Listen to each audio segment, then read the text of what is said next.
You scroll through Instagram and see your college roommate posting from a rooftop bar in Miami. Your coworker just bought a brand new Tesla. Your neighbor is renovating their kitchen for the third time. Meanwhile, you're eating leftover pasta and wondering if you're the only person who checks their bank account before buying groceries. What's going on here? How is everyone affording this? The answer is going to make you feel a lot better about your own finances, but it's also going to make you question everything you thought you knew about wealth in this country. Because the truth is, most of what you're seeing isn't real. Not in the way you think it is. Let me show you the actual numbers, and I promise by the end of this, you'll stop feeling behind. Walk through any suburban neighborhood and you'll see it. 3,000 square foot homes with manicured lawns, luxury SUVs in the driveway, Ring doorbells, and solar panels on the roof. The visuals screaming success. But let me tell you what those houses actually represent. Financial quicksand. According to 2025 data from the Census Bureau and mortgage industry reports, the median home price in the United States is hovering around $400,000. For a conventional mortgage with 20% down, that's an $80,000 down payment, which most people don't have. So they're putting down 3 to 5%, sometimes less. That means they're financing nearly the entire purchase.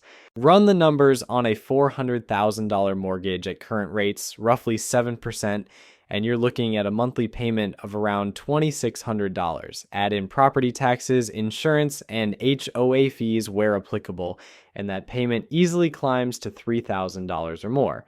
For someone making the median full-time income of about $60,000 a year, that's $5,000 per month before taxes. $3,000 of that is going to housing. That's 60% of gross pay. The rule of thumb is that housing shouldn't exceed 30% of your gross income, which for a $60,000 earner is $1,500 a month. These people are blowing past that by 40 to 50%. They're not wealthy. They're house poor. Every dollar is spoken for before it hits their account. But the house is just the foundation of the illusion. Let's talk about what's parked in the driveway. Cars might be the single biggest lie detector in personal finance. A new car screams, "I've made it," but in 2025, the average new car payment in the United States is over $730 per month. For trucks and SUVs, which dominate American roads, it's often over $1,000. 72-month loans are now standard. Some people are stretching to 84 months. That's 7 years of payments on a depreciating asset. Let's say you're financing a $50,000 SUV, which is completely normal now. At 7% interest over 6 years, you're paying over $900 a month, but it doesn't stop there. Insurance on a new financed vehicle averages around $200 a month. Gas is another $200 if you're commuting. Maintenance, even on a new car, adds up. You're easily at $1,300 a month minimum just to own and operate that vehicle. For someone making $60,000 a year, $1,300 a month is over 25% of gross income. Combined with that $3,000 mortgage, you're at roughly $4,300 a month in just housing and transportation. You've already spent more than you make, and we haven't even talked about food, utilities, or the 17 streaming services. This is how people are affording their lifestyles. They're not. They're financing the appearance of wealth while living in a state of permanent financial emergency. Now, you might be thinking, okay, Nick, but surely some people actually have money. What about net worth? Don't people build wealth over time? Yes, but not nearly as much as you'd think. The Federal Reserve releases data on household wealth, and the numbers are staggering in how low they are. For Americans under 35, the median net worth is around $39,000. That includes everything: home equity, retirement accounts, checking, and savings. Most people in this age group have essentially nothing. Ages 35 to 44, median net worth climbs to about $135,000. That sounds better until you realize that for homeowners, the majority of that is tied up in home equity, which you can't spend unless you sell the house or take on more debt. Liquid net worth, the actual cash or investments you could access, is often a fraction of that number. Even in the 45 to 54 age range, median net worth is only around $247,000. These are people in their peak earning years, and the the median household still has less than $250,000 in total assets. Half of Americans have less than that. The Instagram influencer lifestyle you're comparing yourself to, statistically, it's built on leverage, not wealth. Here's another piece of the puzzle that nobody talks about. According to recent data, about 1/3 of adults aged 18 to 34 are living with their parents. 1/3, that's not a small number. Living at home eliminates rent, often eliminates groceries and utilities, and frees up an enormous amount of cash flow. If you're making $45,000 a year and living with your parents, you might have $2,500 a month in true disposable income. You can afford the luxury car payment, the weekend trips, the designer clothes. You look successful because you've eliminated your biggest expense, housing. Meanwhile, the person making $70,000 and paying their own rent has less discretionary income than you do. This isn't a criticism. Multi-generational living is common in many cultures and makes financial sense, but it creates a distorted comparison. You're looking at someone's lifestyle and assuming they're earning way more than you, when in reality they're just spending way less on essentials. Then there's the invisible safety net. A 2024 survey found that roughly 50% of parents with adult children provide them with some form of regular financial assistance. We're not talking about an occasional dinner. The average amount is nearly $1,500 per month. Rent assistance, car payments, insurance, groceries, phone bills, it adds up. So when you see someone in their late 20s driving a new BMW and living in a nice apartment downtown, there's a decent chance mom and dad are subsidizing a significant portion of that lifestyle, and you'd never know it. They're not going to post about it, but the gram shows the car, not the Venmo transfer from their parents' account. This creates what I call the invisible income effect. You're comparing your entire financial reality against someone else's curated financial facade. And that facade might be built on a foundation you can't see: parental support, debt, side hustles they never mention, inheritance, or simply living in a way that prioritizes appearance over actual financial security. None of that shows up in the Instagram post of them at brunch. Let's talk about investing for a second, because that's another area where perception and reality have a massive gap. Like, walk into any corporate office and you'll hear people talking about their portfolios, their retirement accounts, how the market's doing. It creates this impression that everyone's investing, everyone's building wealth through compound interest. But according to recent data, only about 62% of US adults own any stock at all. That means 38% have zero exposure to the stock market, none. No retirement account, no brokerage, no index funds. And of the 62% who do invest, a large portion have relatively small amounts. The median retirement account balance for Americans in their 30s is under $50,000. That's not nothing, but it's also not the diversified portfolio and aggressive wealth building you'd assume based on how often people talk about it. What you're seeing is selection bias in action. The people who talk about investing are the people who invest. The people who don't have portfolios aren't broadcasting that fact. So you end up in environments where it feels like everyone's crushing it financially, when statistically most people are barely keeping their heads above water. Even among higher earners, the data is not great. A study found that nearly 1 in 4 people earning over $100,000 per year still live paycheck to paycheck. How is that possible? Because income and wealth are not the same thing. You can have a 6-figure salary and still be broke if your expenses scale with your income. And for a lot of people, that's exactly what happens. Here's where it gets interesting. The psychological term for what we've been talking about is called social comparison theory. Humans are hardwired to evaluate their own success by comparing themselves to others. It's not a flaw. It's biology. The problem is that in the modern world, your comparison group has exploded. Like, it used to be your neighbors, your coworkers, maybe your extended family. Now it's everyone on the internet. You're comparing yourself to people in different tax brackets, different countries, different stages of life, and you have no context for their actual situation. You're playing a game where you don't know anyone else's score, but you assume they're all winning. There's also something called the reference group effect. If you hang out with people who spend a lot, you'll spend more. If your social circle includes people who lease luxury cars and take international trips twice a year, you'll start to feel like that's the baseline. You'll feel broke even if you're objectively doing fine because your frame of reference is skewed. This is why lifestyle creep is so dangerous. It's not just that you spend more as you earn more. It's that you start comparing yourself to a higher tier of spenders, which makes you feel like you're falling behind even as your income climbs. And let's be honest, some people are genuinely doing well. There are people who earn high incomes, invest wisely, and build real wealth, but they're rarer than you think.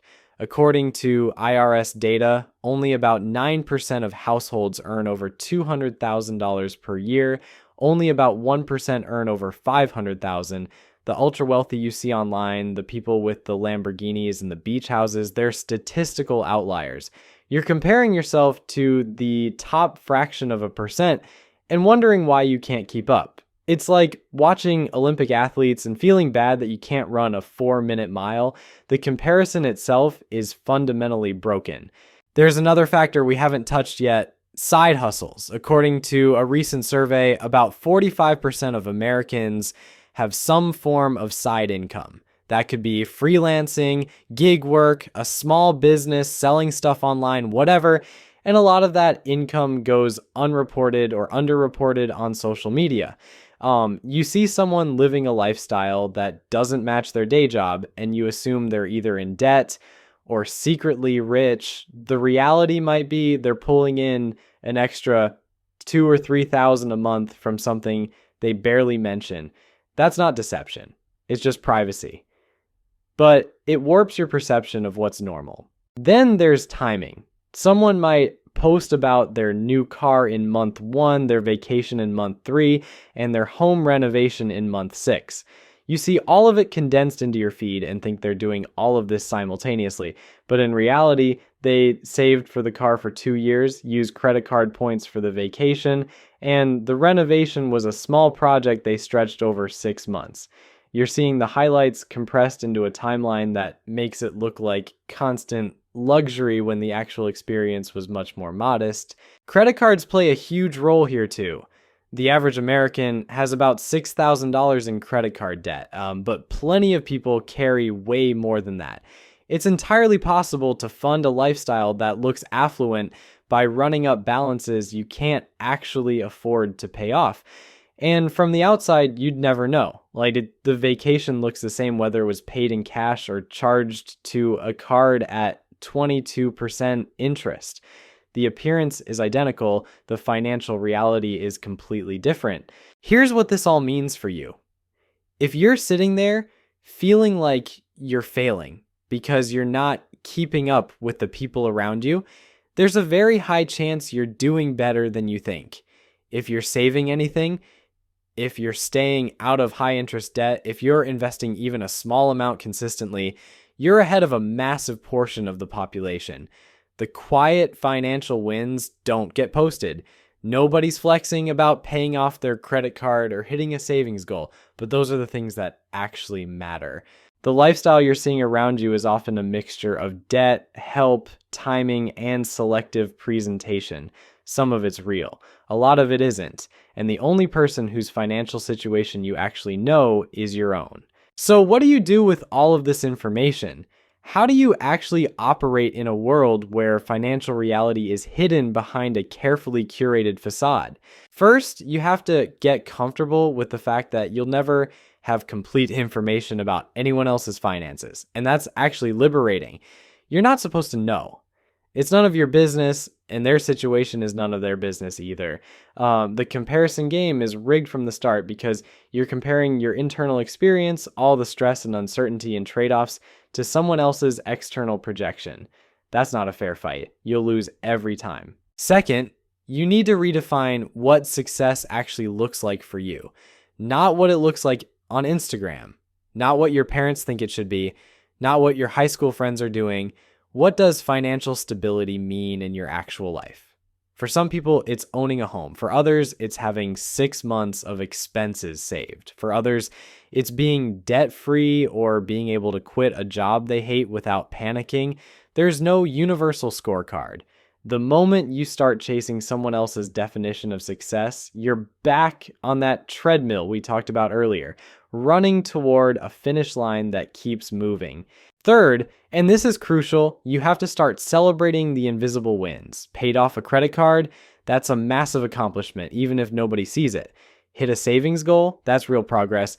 Turn down a purchase because you knew it would derail your budget, that's discipline most people don't have. These moments don't get likes, they don't get comments, but they compound over time into actual financial security.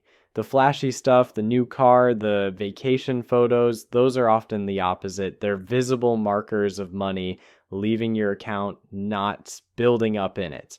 Here's something that might sting a little, but needs to be said. If you're constantly stressed about money, but you're also spending to keep up appearances, you're choosing the stress. I'm not saying it's easy to opt out.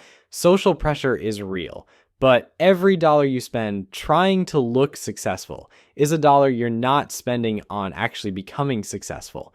The irony is brutal. The people who look the wealthiest are often the ones running the tightest margins, and the people who are quietly building real wealth often look completely average.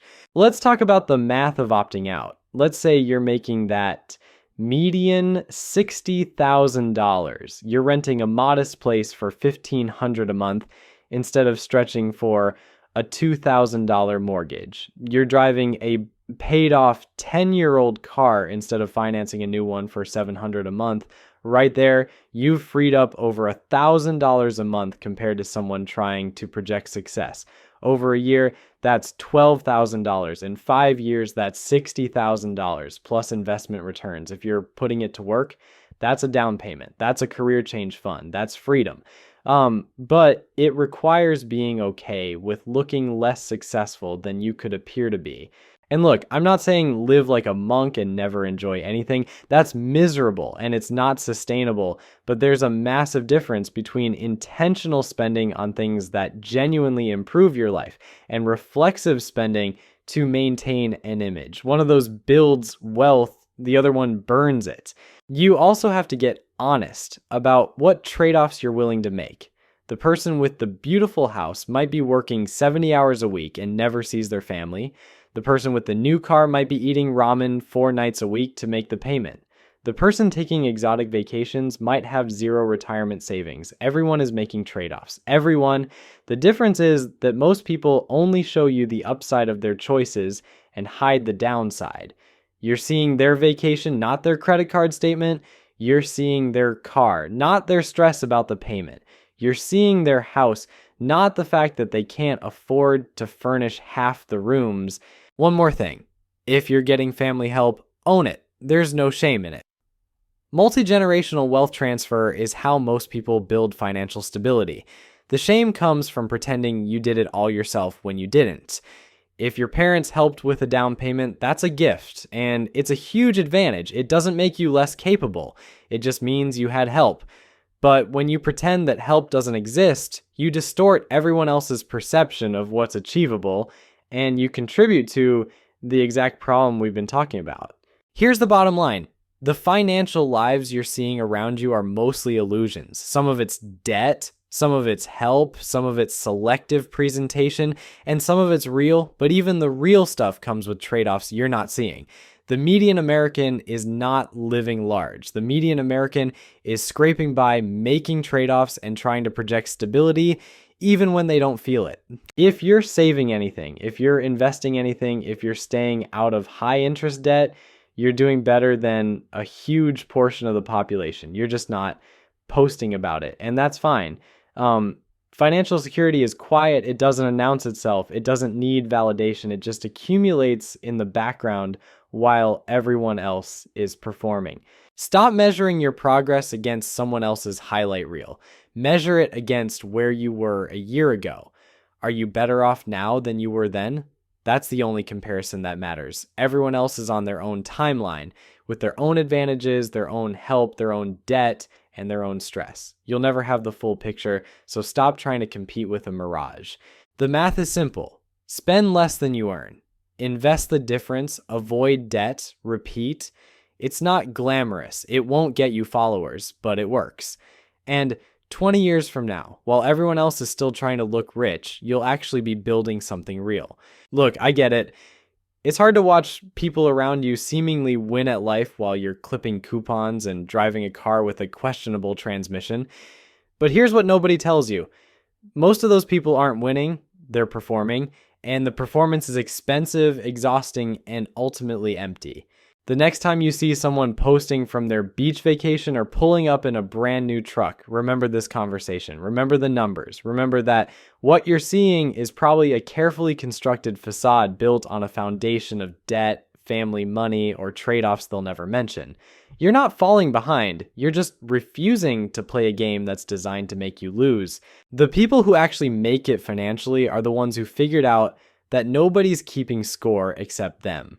They stopped caring what their neighbor drives. They stopped trying to impress people who don't actually care about them. They got comfortable looking average while building something substantial underneath. That's the real wealth. Not the house or the car or the vacation photos. The real wealth is waking up without financial anxiety. It's being able to quit a terrible job because you have options. It's not checking your bank account before buying groceries. That's what you're working toward. And if you're on that path, even if it's slow, even if it's boring, even if nobody notices, you're already ahead of most people.